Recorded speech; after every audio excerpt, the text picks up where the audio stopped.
আকাশে ছিন্ন ভিন্ন মেঘের আনাগোনা হলেও চৈত্রের বাতাসে যেন আগুনের হলকা। মাজার আর মসজিদের সীমানা আলাদা করা বেটে প্রাচীরের উপর সারি করে রাখা আছে গাদার স্তবক। স্থানীয় ও ভক্ত মুরিদগণ রোজ সকালেই মাজারের স্তবক দিয়ে এভাবেই শ্রদ্ধা জানান হাজী খাজা শাহবাজকে।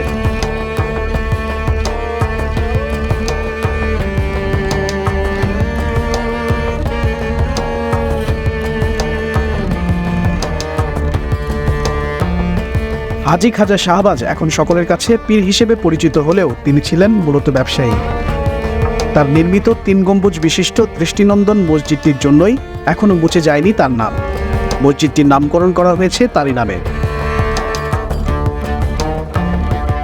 তবে ভূমি থেকে বেশ উঁচু ভিতের ওপর নির্মিত ৩ নেতার মাজারের সুউচ্চ স্থাপত্য কাঠামোর আড়ালে পড়ে গেছে মুঘল আমলের এই মসজিদটি। ৩ নেতার মাজারের উত্তর পাশের সীমানার পাশ দিয়ে এঁকে বেঁকে চলা পথটি দিয়ে মসজিদের প্রধান ফটকের সামনে পৌঁছানো যায়। মসজিদটি নির্মিত হয়েছিল সম্রাট আওরঙ্গজেবের পুত্র শাহজাদা মুহাম্মদ আজমের সুবেদারির সময়।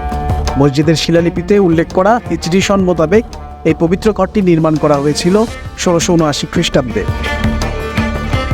উত্তর দক্ষিণে লম্বা মসজিদটি ভূমি থেকে বেশ খানিকটা উঁচু ভূমির উপর অবস্থিত। নির্মাণ শৈলীর দিক দিয়ে মসজিদটি এখনো বহন করছে এর মুঘল ঐতিহ্য।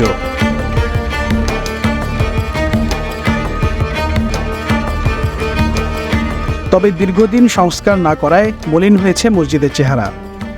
বাইরের রং শ্যাওলায় ময়লায় কালচে হয়ে গেছে, ভেতরের দেয়াল থেকে খসে পড়েছে পলেস্তরা।